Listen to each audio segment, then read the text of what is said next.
Vous avez peut-être déjà entendu parler de l'hédonisme. Vous savez, c'est cette fameuse philosophie grecque selon laquelle la recherche du plaisir et l'évitement des souffrances serait le but de l'existence humaine. Alors vous pouvez y adhérer ou non, il n'empêche que l'homme possède bel et bien un instinct qui le pousse vers tout ce qui lui procure un plaisir intense, instantané et essaye d'éviter au maximum ce qui le fait souffrir. Rien à foutre de ta dépression, rien à foutre de tes excuses, rien à foutre de ton petit cœur brisé.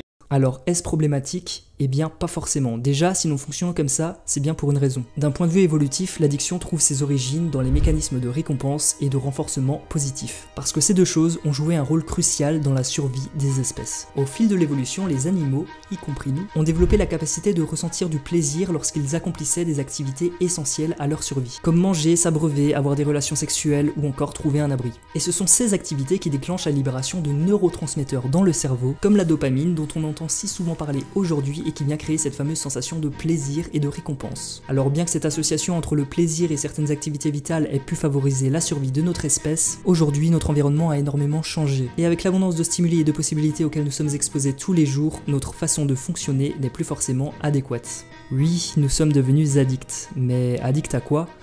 À plein de choses.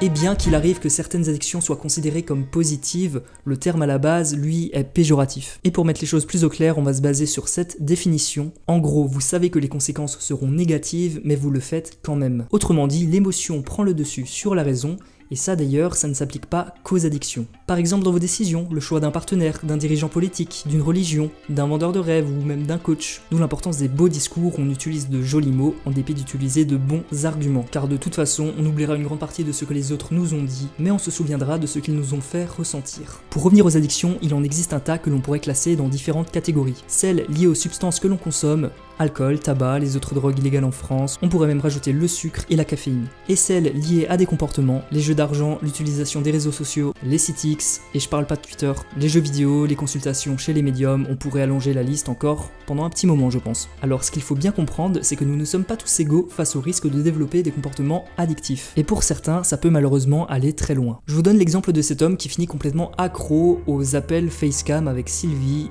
une copine virtuelle, enfin actrice, t'as compris. Bref, sur une période d'environ 6 mois, il dépensera plus de 200 000 $ juste pour l'appeler, dont 60 000 avec la carte de son frère, et le reste avec les économies qu'avait fait son père sur une période de plus de 30 ans.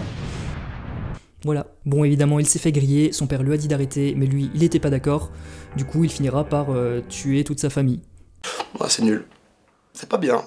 Je crois qu'on s'éloigne un peu du thème, et la petite anecdote, c'est qu'après avoir tué toute sa famille, il reprit la carte de son frère et il alla sur le site de Sylvie pour dépenser encore un peu d'argent. Mais revenons au thème de cette vidéo, par pitié.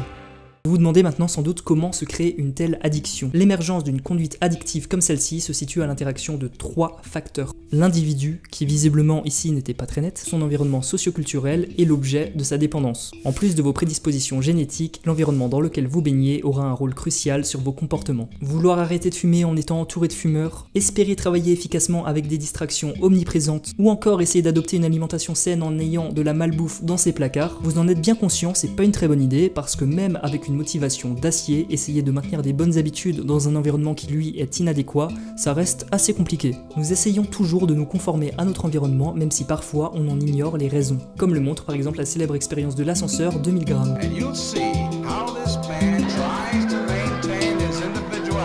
Et d'ailleurs, c'est la même chose avec notre entourage, nous finissons par prendre les habitudes des personnes que l'on fréquente le plus. Vous l'aurez compris, il ne vaut mieux pas sous-estimer la puissance de la pression sociale. Donc à choisir, autant qu'elle soit positive. Enfin, certains, on a l'impression qu'ils arrivent quand même à s'affranchir de cette pression, pour le meilleur ou pour le pire, et ce sera d'ailleurs le sujet d'une prochaine vidéo. Merci de m'avoir écouté, je vous dis à très bientôt.